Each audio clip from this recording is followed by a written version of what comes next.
Good afternoon, everybody. J.S. Brown's Director of South Dakota Wildfire. I'm just going to give, like yesterday, a big picture overview. I know you're not here to hear that. You want to hear more about the Schroeder Fire, and that'll be Rob Powell, the incident commander.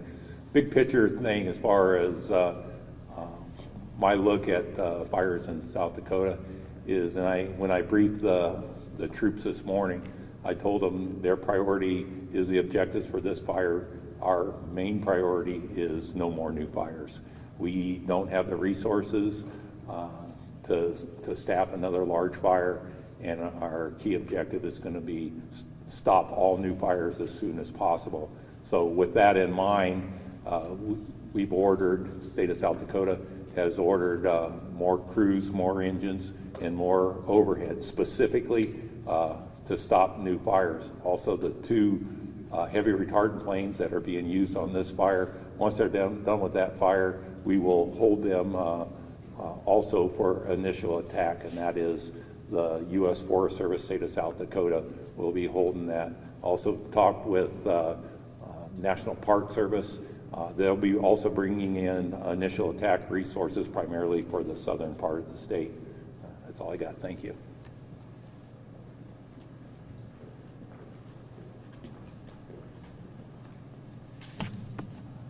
Good afternoon. Brian Mueller, Chief Deputy, Pennington County Sheriff's Office.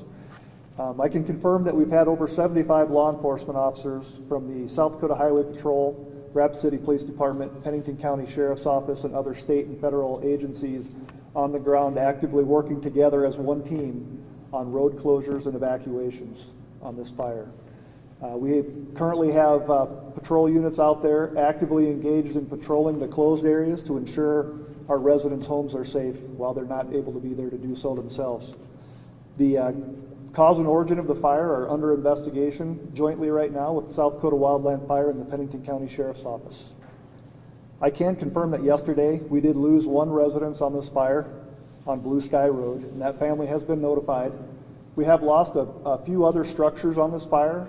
Most of those families have also been notified, but we're working closely together with the incident command on the fire to identify all the rest of those residences and make sure that we make notification as soon as possible. We're going to continue the current closures through today and tonight, and we're going to reevaluate first thing tomorrow morning, and we're hoping that we're going to be able to get some of these areas back open tomorrow morning. Can't stress enough the importance of public safety. Please give our first responders a lot of room to work out there. We've got down power lines and other things, and we just need to keep people out of the area tonight so they can get a lot of this work done. Our thoughts and prayers are with all of our residents who are displaced and have had loss as a result of this fire. We know it's very stressful, and we appreciate your patience and support during this time. Thank you.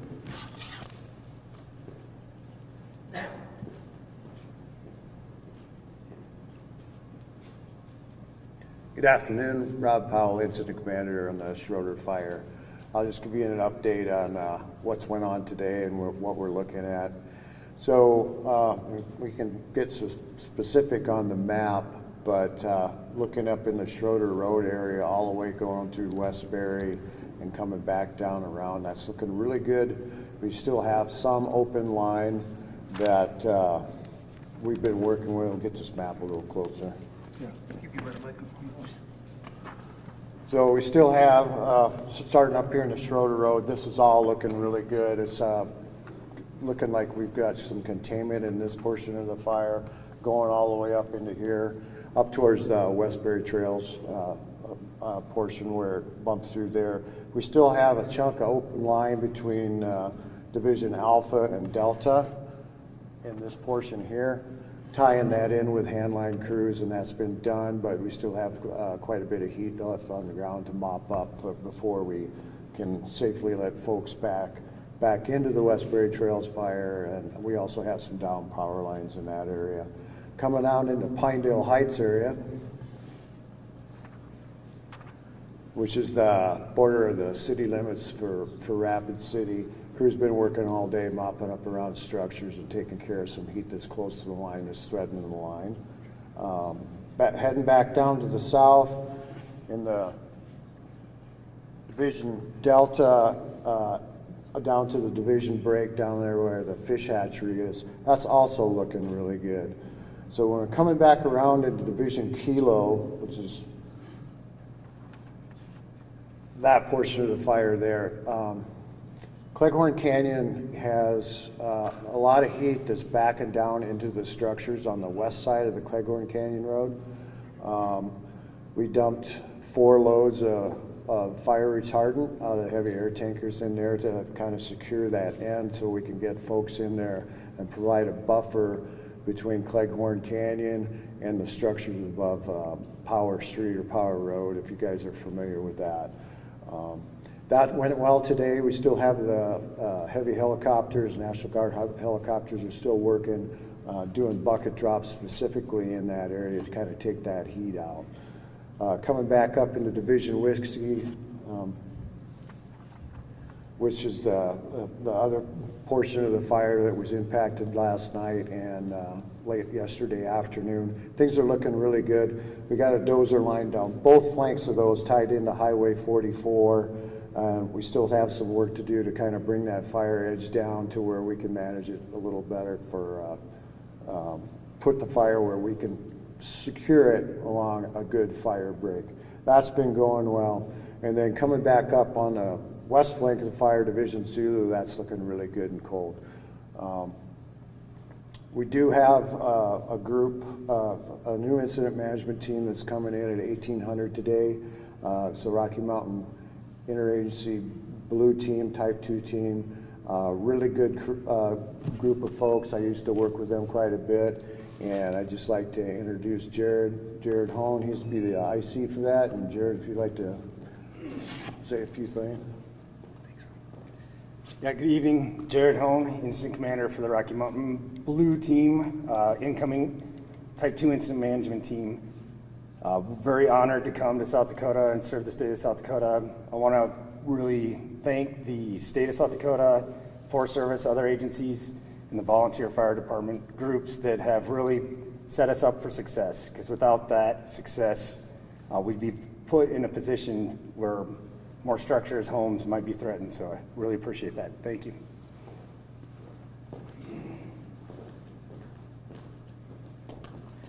Well, good afternoon in the state of South Dakota. We had a good night, and I think we had an even better day. We have several fires going on throughout the state, and the Schroeder Fire obviously has been the one that's been impacting the most family homes and people's lives, and faced the biggest threat to the city of Rapid City as well.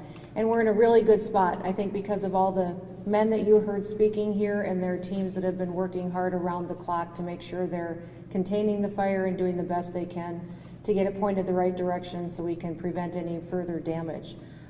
You know, the other fires that are happening in the state, it sounds like Perkins County is in a pretty good spot, maybe traveled about 16 miles, covered about 10,000 acres. We lost some structures up there. We don't think we lost any homes. The ones that's down by the interstate, down by Kadoka and Murdo as well, is not growing anymore, so that's good news. For a while yesterday, if you remember, that did cause us some problems with the interstate, some visual problems that caused some accidents, but it appears that we're doing better there, and we do have a little bit of containment that's starting to happen. We had a couple small fires in the Custer area that have been taken care of. That's good news. Those were only about 4 or 5 acres apiece. We have one at 244 that is impacting, it looks to be the park area of Mount Rushmore, the national park, and I believe that our Blackhawks may potentially be going to help them tomorrow if we get the opportunity to do so. So the National Guard has really stepped up and partnered with South Dakota Wildland Fire, who is here obviously leading the team, and we're just so grateful that the Rocky Mountain Blue Team will be here as well. And again, that incident command will be changing tonight, and they will take over those responsibilities, and their expertise is going to be incredibly helpful going forward. So I know a lot of families have been very impacted by this. The fire down by Keystone, closest to the city, has been doing well and has been contained, and we'll continue to monitor these others. But I'm going to encourage the people of South Dakota to continue to be careful. And we don't need any new fires. It's extremely dry out there. We don't think we'll have the increased winds like we saw yesterday, but we are many days into continuing to monitor each of these situations. And so vigilance will be key. If you know someone who has been responding on this fire, please support them. encourage them, thank their families. They're not going home at night, they're not sleeping, they're not taking care of their day-to-day activities because they're here serving the public and protecting people and property. So I'm just so grateful for them and all their hard work and everybody who's here and their leadership, because we've done a fantastic job limiting the damage that we could, and it's not over yet, but we're in a pretty good spot because of the excellent people and partnerships that we do have. So grateful for the Forest Service, South Dakota Wildland Fire, National Guard, the local Sheriff's Department, Police Department, all the volunteer fire departments that have come. Some of them have come hundreds of miles, and then Ellsworth Air Force Base also sent out some resources. So we're just grateful for them and their partnership. And again, thank you for all of that. With that, we will open it up to any questions that you may have. And it can be for anyone who is up here that if you need some more details on a specific fire. Lee. It's spring and it feels awful early to be starting the fire season. What kind of concerns do you have? Not necessarily these fires, but just going forward. It is really early to be doing this. So we're probably one of the first in the nation this year for 2021 facing this kind of a situation. And nationwide, some of the resources that would normally be available to us during firefighting season just weren't set up yet because it is so early in the year. But I think our response has been outstanding considering that situation, and the fact that we had experts here that live in our communities, whether they're a part of BLM or Forest Service or Wildland Fire, or even all of the folks in our local law enforcement agencies that are used to dealing with fires. The fact that they live here, that it's their neighbors they're taking care of as well, it just has been outstanding to see their partnerships. Do we know if there was any containment yet on the Schroeder Fire and at what acreage we're at? Yeah, I'm going to let Rob speak to that and give you a percentage if he wants to. I'm sorry, can you repeat the question? Yep, I was wondering if there was any containment yet on the Schroeder Fire or the amount of acreage that it's covered so far. Oh, for this fire? Yeah, Yeah, for sure. we had it recently flown. It's up to 2,100 acres. And I would say by end of shift today, we'll be approaching 50% containment. So you'll see more black on the map when containment on there on tomorrow's map for sure. Yes, sir. How much of a relief is it for you folks and the men and women on the ground that these winds are calming down? Yeah, the wind has blown since it started. Blew through the night. There was quite a firefight going on for the guys that were on the line last night. They saved a lot of homes, especially in Cleghorn Canyon. The wind is still blowing, but it has subsided, and later on this evening it's supposed to go down to less than 40, so things are improving definitely. What kind of shifts are the firefighters running through and just working on staying hydrated?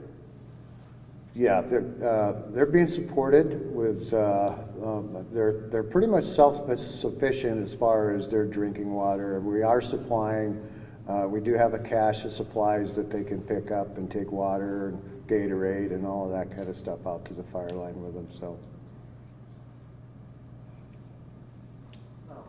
So it seems like obviously protecting the structures is like the first, I guess, #1 priority. And then, you know, out west of there, it's like there's already kind of been a fire already. So I guess what I guess is kind of left in terms of really containing this fire, and what's the strategy going forward? So the first priority is safety of the public and our firefighters, and then the private residence and infrastructure around there. It is burning in an old burn scar from over 30 some years ago, 1988. What that burn scar did was allow, I would say, rapid rates of spread through light fuels, and basically all around that fire, the interior of the Westbury Trails fire is nothing but houses on every ridge in every division, and then of course the city limits. So I don't know if that answers your question, but No, I mean, no, that's fascinating that it was able to spread so quickly, I guess. Yeah, that with the wind and then all the tall grass and dead and down stuff that was left over from Westbury Trails. Yeah. So we've lost one home. Do we know how many more are currently threatened? I would say that the ones in the most imminent threat are the houses up in Cleghorn Canyon. There's still fire backing down into the canyon. We're feeling good with security on the rest of the portions on the fire, but like we say, we still have hazards out there that we need to mitigate before we just allow people to go back in and make sure Black Hills Power and Light they're replacing some down power lines and whatnot, and just button it up around the homes that have been burned around too. That's a real important deal for us. It was mentioned that the cause of the fire is under investigation. Are there any leads that you would be able to discuss with us? Excuse me? Leads for the cause of the fire? You know, we know exactly where it started. So, like I say, the Sheriff's Office and South Dakota Wildland Fire is doing their investigation and kind of getting that buttoned up, and I'd expect to hear a cause here soon. And then as far as evacuations, do the families know when they might be able to return back to their homes? Yeah, so talking with the sheriff prior to this meeting, we're going to reevaluate through the night in the Westbury Trails and especially Pinedale Heights. I think we're going to have enough time today and through the night to kind of secure that, and we're looking at it maybe repopulating those and to start with in the morning. I don't see Cleghorn Canyon getting repopulated for tomorrow. I don't believe that's going to happen. We still have quite a bit of work to do, but we're rapidly kind of moving to that point to where we hope to get people back in their homes, get the travel corridors, get Rimrock Highway back open, and kind of get back to pre-fire. So.